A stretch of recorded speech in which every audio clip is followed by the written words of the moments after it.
Hola, ¿cómo estás? Gracias por ser usuario de nuestro material de estudio. A continuación explicaremos en detalle aspectos relacionados con la operación de este trabajo, denominado plantilla editable, para elaborar la declaración de renta de las personas jurídicas por el año grabable 2025, a fin de que puedas maximizar su eficiencia. En el momento en que empieces a utilizarla para elaborar las declaraciones de renta de tus clientes, no olvides tener a la mano los documentos con los que se deben contar en forma previa para el diligenciamiento de la plantilla. Que lo disfrutes. Dentro del material que usted acaba de adquirir, podrá encontrar este archivo de complemento C1, denominado Plantilla Editable Renta Personas Jurídicas 2025. En este caso es la versión 1.1-2026. Este archivo será la herramienta a través de la cual usted pueda elaborar las declaraciones de renta y complementario de personas jurídicas contribuyentes de este impuesto y también la declaración de ingresos y patrimonio para entidades no contribuyentes pero declarantes. Usted lo abre en Excel y como recomendación inicial de operación, por favor, no trabaje sobre esta plantilla inicial, elabore una copia por cada declaración de renta o declaración de ingresos y patrimonio que vaya a elaborar. Por tanto, usted podrá hacer clic en la opción Archivo del Excel, guardar como y renombrar quizás con el nombre del contribuyente de la persona jurídica a la que le va a elaborar la declaración de renta o la declaración de ingresos y patrimonio, el archivo inicial. Aquí, por ejemplo, podríamos decir entidad número 001 y de esa manera usted podrá observar que el nombre del archivo cambia con la denominación con la cual usted renombró el archivo inicial y posteriormente podrá empezar a trabajar con tranquilidad sobre el archivo renombrado. Este archivo es una plantilla completamente editable, dispuesto de tal manera en la que usted pueda elaborar su declaración de renta y complementario a través de la ejecución de 6 pasos y un procedimiento final consistente en verificar las inconsistencias que puedan surgir en el diligenciamiento del mismo. Usted podrá diligenciar el formulario 110 y el reporte de conciliación fiscal respecto de sus diferentes anexos. El archivo también tiene información relevante sobre actualización tributaria. Por ejemplo, tiene un resumen de cifras tributarias relevantes como el valor de la VT, la sanción mínima, las tarifas de impuestos sobre la renta y complementario, las tasas de rendimientos presuntivos, los porcentajes de ajuste anual al costo de los activos fijos, entre otros, y podrá encontrar también la relación de las tasas representativas del mercado desde el año gravable 1991 hasta marzo 2026. Información obtenida de la página del Banco de la República. En diferentes celdas del archivo pueden encontrar este tipo de globitos donde hay información significativa que le puede ayudar con la orientación del diligenciamiento del archivo. Aquí también encontramos la relación histórica de los porcentajes de ajuste anual al costo de los activos fijos desde 1974 con la respectiva normativa, aclarando que a la fecha en que se graba el presente tutorial, el porcentaje de ajuste a los activos fijos para el año grabable 2025 se encuentra en proyecto de decreto, pero se espera que sea del 5.81%. Y asimismo podrá encontrar la tasa histórica de rendimientos presuntivos por préstamos en dinero entre las sociedades y sus socios a partir del año grabable 2010 con su respectiva normatividad. En cada hoja hay un botón denominado como menú, el cual lo llevará nuevamente a la segunda hoja del archivo que hemos denotado como menú de operación, donde encontramos los respectivos pasos.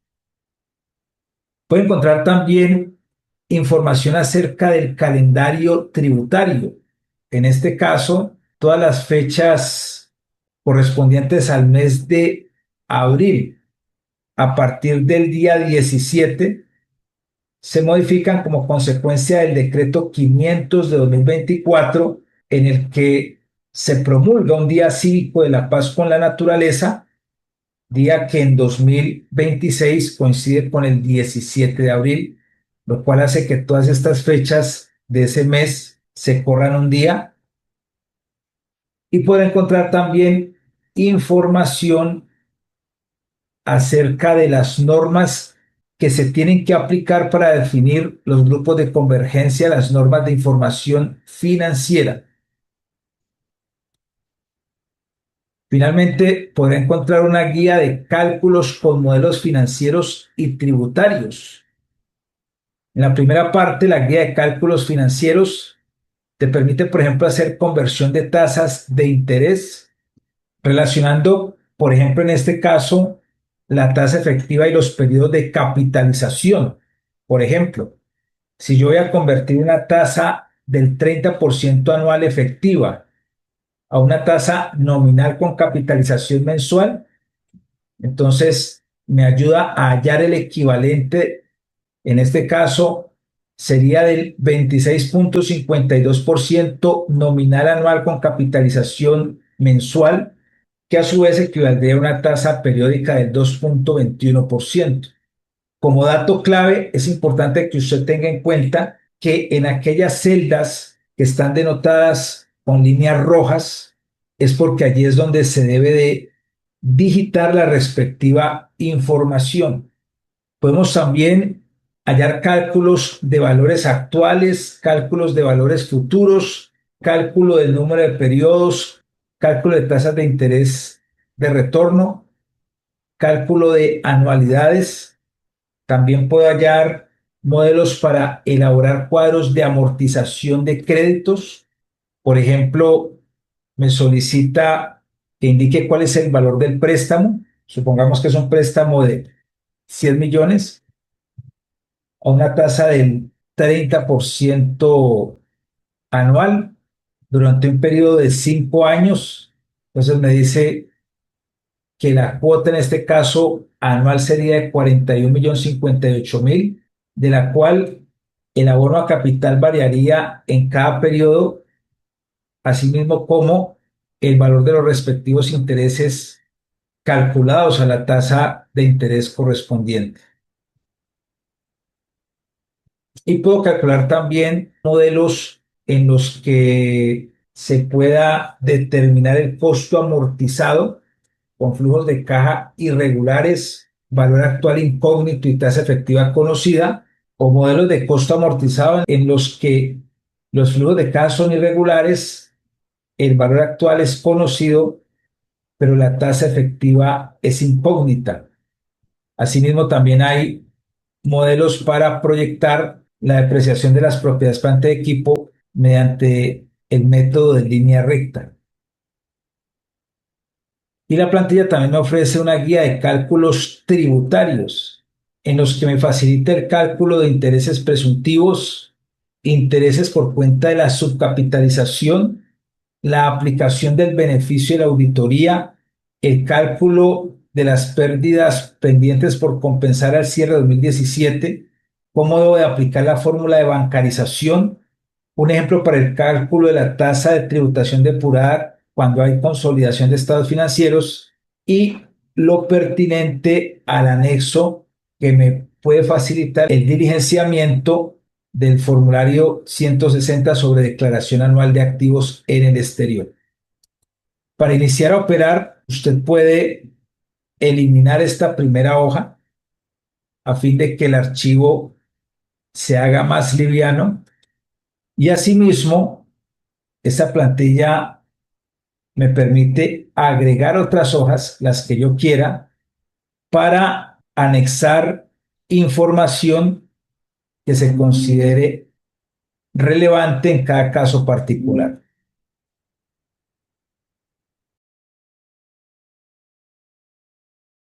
Para diligenciar la declaración de ingresos y patrimonio, en ese tipo de declaraciones usted podrá diligenciar el paso uno para indicar los datos básicos de la entidad, por ejemplo,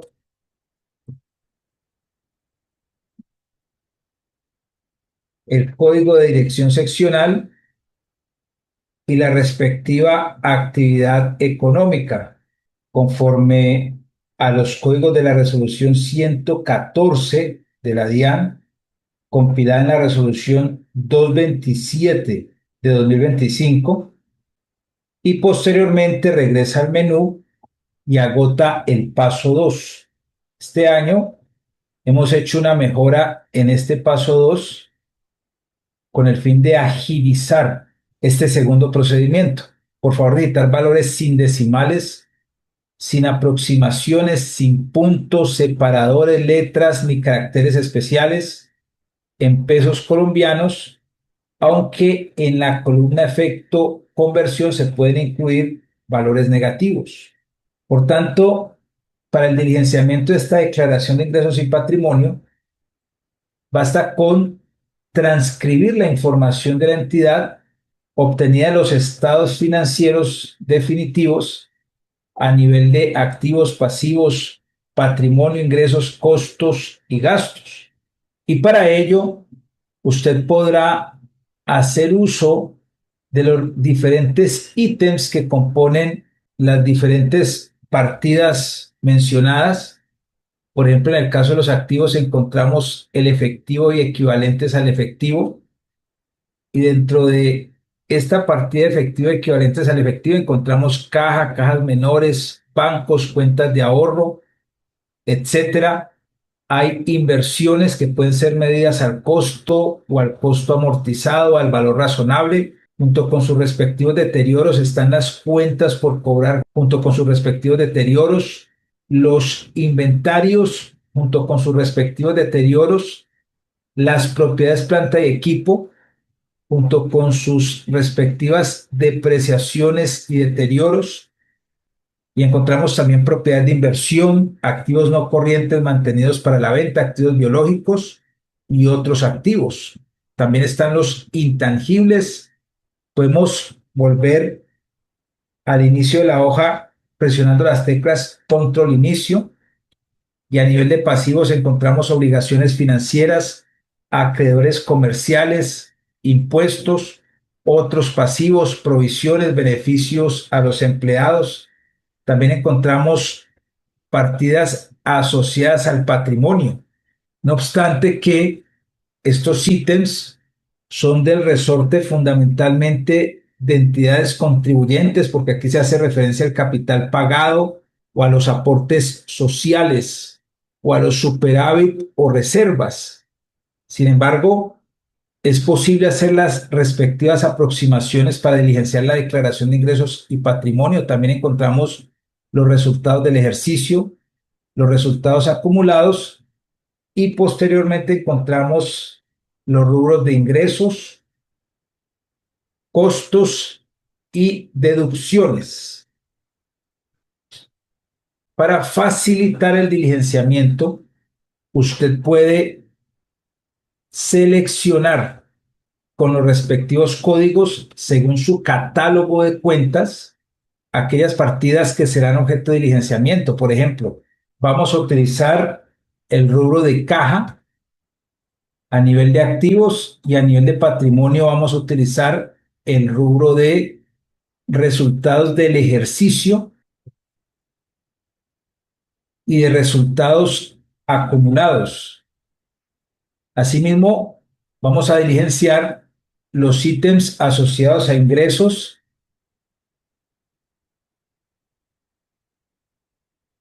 y a costos, por ejemplo. Una vez que usted haga esta clasificación, puede filtrar en la columna B, celda B10, indicando que te muestre solamente los renglones denotados con algún código y que por tanto las celdas vacías queden por fuera del filtro. Entonces aquí te aparece la caja general junto con los grandes ítems que previamente han sido clasificados. Por ejemplo, el efectivo está clasificado como 11, inversiones como cuenta 12, cuentas por cobrar como cuenta 13, etcétera. ¿Ok? Pero aquí yo puedo utilizar los renglones que seleccioné. Por ejemplo, en el caso del efectivo, podría yo decir que hay un efectivo de 1.000 millones de pesos que está representado en utilidades del periodo por 100 millones y en utilidades o excedentes acumulados por 900 millones. Así no puede decir que hay ingresos de 1.500 millones y que hay costos por 1.400 millones. Puede decirle que por favor me verifique el cuadro del balance de comprobación. Entonces al final se consolidan las cifras y me permite ver que el total general está cuadrado. Vemos aquí que la sumatoria de los débitos y los créditos me arroja un resultado de 0 pesos. Bien importante resaltar que a pesar de que la distribución de este formato aparenta estar en forma de balance de comprobación, pues es necesario que se diligencie dentro de las cuentas del patrimonio lo pertinente a los resultados del ejercicio, así posteriormente yo también diligencie los valores asociados a cuentas de resultados, es decir, a ingresos, costos y gastos. Una vez que yo diligencio toda la información contable en esta estructura, reitero, con base en los estados financieros de la entidad no contribuyente, pero declarante de ingresos y patrimonio, me dirijo al paso 5 donde dice formulario 110 y aquí en la celda Q16 escojo la opción declaración de ingresos y patrimonio. Y en ese caso usted puede observar que en el formulario 110 figura la información contable de la entidad que usted diligenció en el paso 2. Al ser este formulario una declaración de ingresos y patrimonio, es importante señalar que no se liquida renta líquida. Asimismo, en este tipo de ejercicios aplicables a entidades no contribuyentes declarantes, no se les debe diligenciar las secciones de ganancias ocasionales y de liquidación privada de impuestos. No obstante, que por efectos de la extemporaneidad o la corrección de la respectiva declaración, se tenga que liquidar la respectiva sanción. Finalmente, es importante señalar también que para este tipo de entidades no se deben diligenciar los renglones del formulario 110 correspondientes a los dividendos y participaciones que están grabados a diferentes tarifas impositivas para entidades contribuyentes. Es muy importante que se señale la opción de declaración de ingresos y patrimonio, pues de no hacerlo, la plantilla liquidará la tarifa impositiva del 35%, que es la tarifa general aplicable a personas jurídicas. De esa manera, con esta opción, evitamos ese tipo de liquidaciones. Ahora bien, en el evento de que se tenga que agregar una sanción por extemporaneidad o por corrección, usted podrá hacer clic en el paso 5 en el botón liquidación privada y al final encontrará los campos para diligenciar el valor de la sanción, el cual se debe escribir en forma manual. Por ejemplo, para entidades no contribuyentes declarantes de ingresos y patrimonio,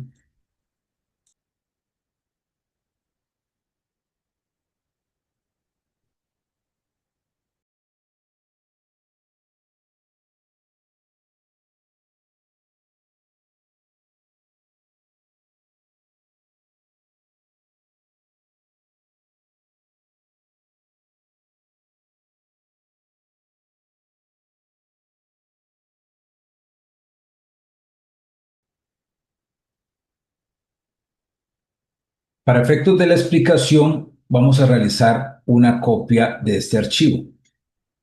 Coloquémosle entidad contribuyente 2A, caso alterno. Suponiendo que esta entidad realizó una donación de 100 millones de pesos,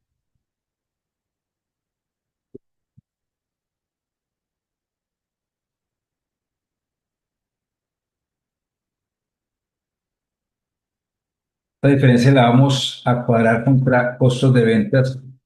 Para efectos de la explicación, hacemos el ajuste en el paso 2, buscamos el ítem de donaciones en la sección de gastos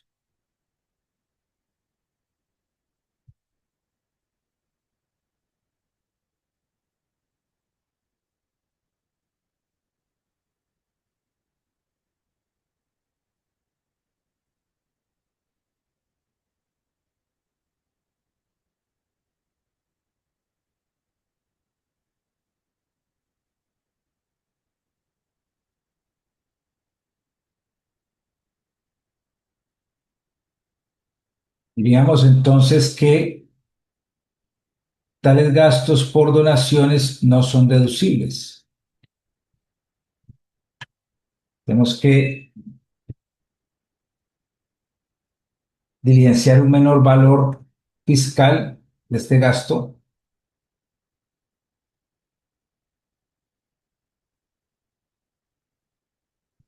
Posteriormente, en el paso quinto, información adicional, hay un menú sobre descuentos tributarios. Podríamos decir que, según el artículo 257, el valor del beneficio tributario equivaldría al 25% del valor donado. Entonces aquí tenemos que digitar el valor del beneficio, o sea, 100 millones por el 25%. De acuerdo con el artículo 258 del Estatuto Tributario, este descuento no puede exceder el 25% del impuesto sobre la renta a cargo. Entonces, hallamos ese 25%, me da un valor máximo para descuentos de 64 millones y por tanto, si el beneficio es de 25 millones, me lo podría tomar todo.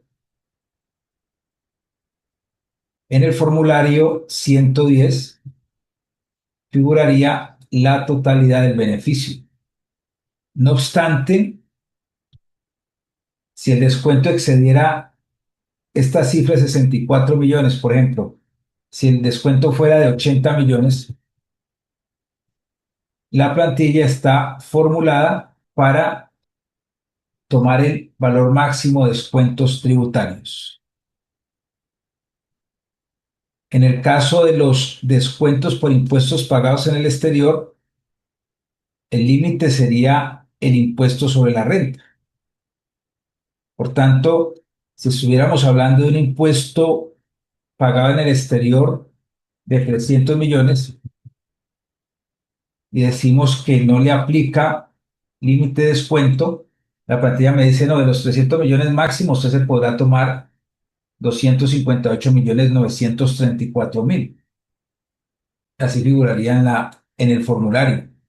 Claro está, teniendo en cuenta que este descuento está limitado al impuesto colombiano que se me genere sobre las rentas obtenidas en el exterior.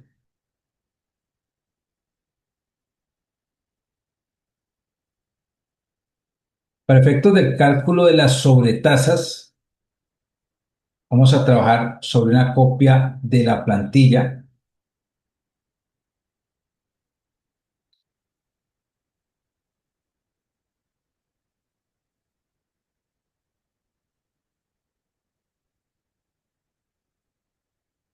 Es importante señalar que en la carátula, si estamos elaborando la declaración de una entidad que se dedica a la extracción de carbón, petróleo, generación de energía eléctrica a través de recursos hídricos, estamos hablando de los numerales 48, 49, 50 y también entidad del sector financiero.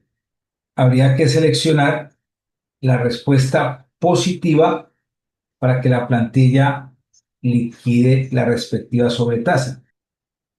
Por ejemplo, si fuera una entidad dedicada a la generación de energía eléctrica a través de recursos hídricos, yo le diría que sí. En la carátula hubiese dos tipos de rentas grabadas a tarifas distintas.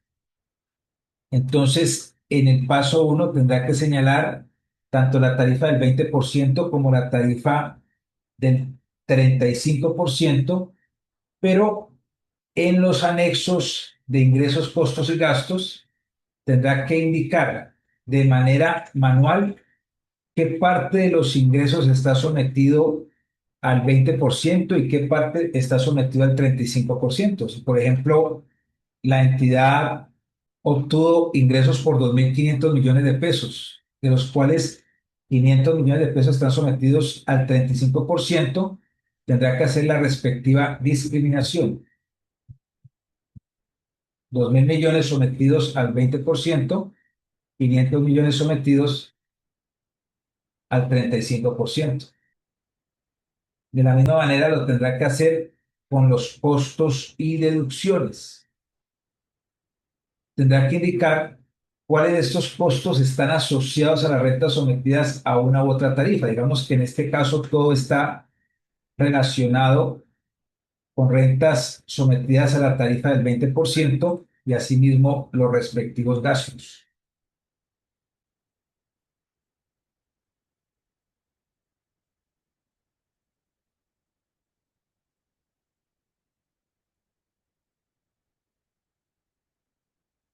Por su parte, en el paso 5, información adicional, también se tendrán que hacer los ajustes pertinentes a las rentas exentas. Estamos diciendo que si de los 637.500.000, 500 millones están grabados al 35%, solamente 137.500.000 podrán ser exentos, considerando unos ingresos no procedentes de 20 millones de pesos.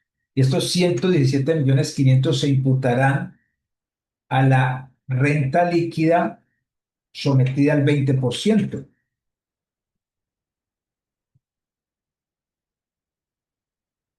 De tal suerte que si verificamos esta información en el formulario 110, el impuesto que arrojaría esta declaración serían 179 millones de pesos, correspondientes al 35% sobre 500 millones de pesos, más el 20% sobre los 20 millones de pesos de egresos no procedentes, que arrojaría un resultado de 4 millones para un total de 179 millones.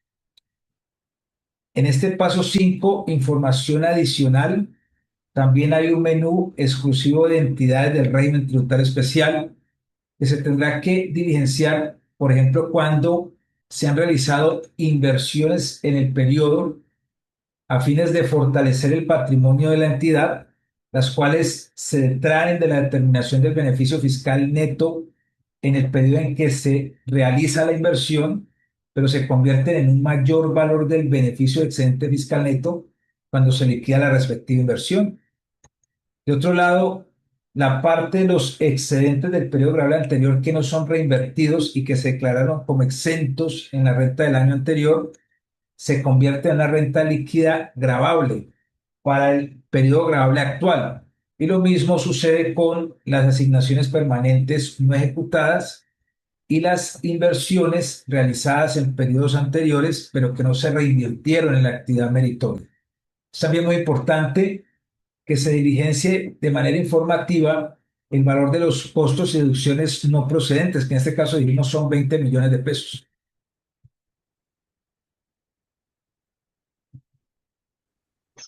Finalmente, este tipo de entidades tienen que dar cuenta del valor del beneficio neto que se declara como exento en la declaración de renta actual, incluyendo dicha cuantía como un pasivo. Si entramos aquí en el paso 2 de la plantilla editable, en el grupo de cuentas otros pasivos no financieros, encontramos al final un renglón que hace referencia al valor del beneficio excedente neto declarado como exento. En mi concepto, no debe de corresponder a un valor contable, sino más bien al valor fiscal de la obligación tributaria de reinvertir los excedentes declarados como exentos en el 2025 durante el siguiente año gravable 2026 a fines de conservar la exención de dicho beneficio en la declaración de renta actual. De esa manera podríamos decir que en este cuadro se digitará como mayor valor fiscal el valor de los beneficios o excedentes declarados como exentos, lo cual se podrá observar en la hoja 2 del reporte de conciliación fiscal,